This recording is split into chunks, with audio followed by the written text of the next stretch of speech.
Okay, everyone. So welcome back to the introduction to PCI DSS scope confirmation. What does it really mean?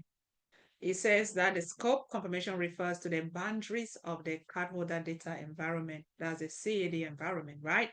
You need to have an annual confirmation, which means that it's required to ensure all system and locations storing, processing, or transmitting cardholder data are accurately identified. Do you see? Annual confirmation. And this is just an example of Cardman.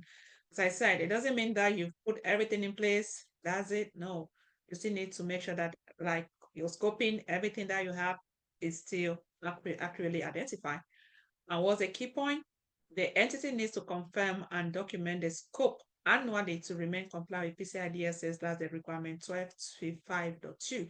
And what does that requirement say? As I said, once we go to the control requirements, then we should be able to define and see what exactly you working for the organization, what will you be looking for, so as to make sure that that control stay in compliance or your organization stay in compliance with PCI DSS.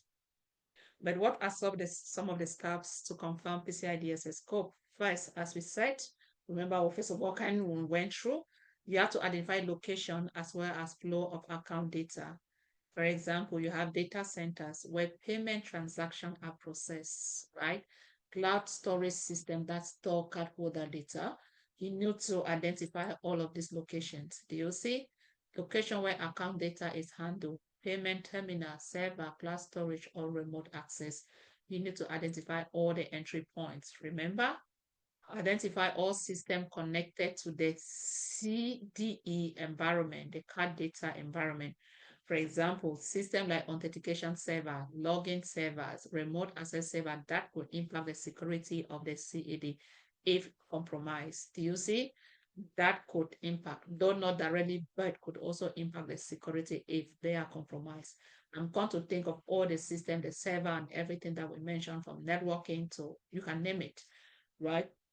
All of those are also being in scope and need to be in compliance with PCI DSS. For example, do you see you have your card data environment, you have your login server, authentication server, remote access server, as well as payment gateway, right? Step to confirm PCI DSS scope.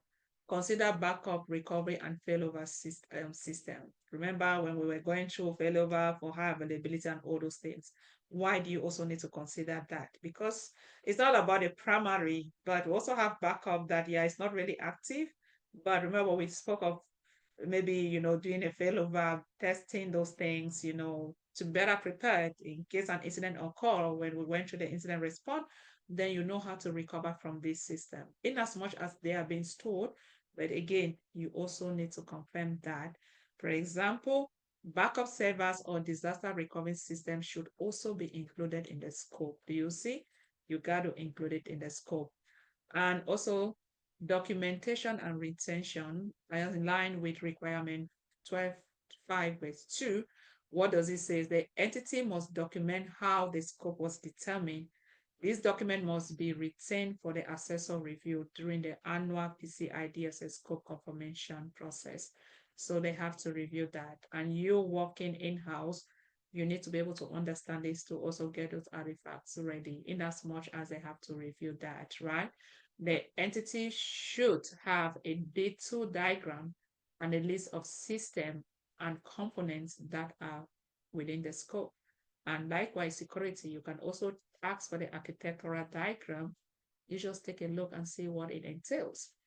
This documentation helps ensure the assessor validate the accuracy of the scope during the PCI DSS assessment.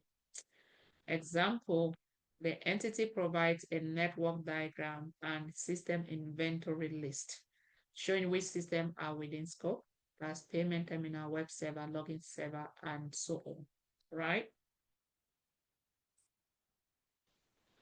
You know, do you see part of the scope? I don't know if you guys see cloud, cloud backup. Remember, if you also have your backups or storage side for your failover and disaster recovery, then you also need to have it within scope. Hope that makes sense. Why is this important? First, ensure that all systems that handles cardholder data or could impact its security are included in the PCI DSS assessment. helps to avoid potential compliance gaps or overlooked vulnerabilities, right? A system with outdated security measures, e.g., an old payment terminal or backup system that is left out of scope could definitely lead to security risks, and that's 100% correct. So, what's a takeaway? Annual PCI DSS scope confirmation is essential to maintaining compliance, ensure that all system handling or impacting cardholder data are identified and documented, retain documentation for assessor review during PCI DSS assessment, and what will be the next step? Review and update your PCI DSS scope annually. Keep detailed record and diagram to support the scope confirmation process, especially when the assessor are coming in to assess your environment. That being said, we will go to understanding segmentation in PCI DSS compliance. And again, by now, since we covered the networking video, this should suffice. You guys will realize, you see how easy it is for you all to be able to comprehend or assimilate this concept. I'll see you all in the next video.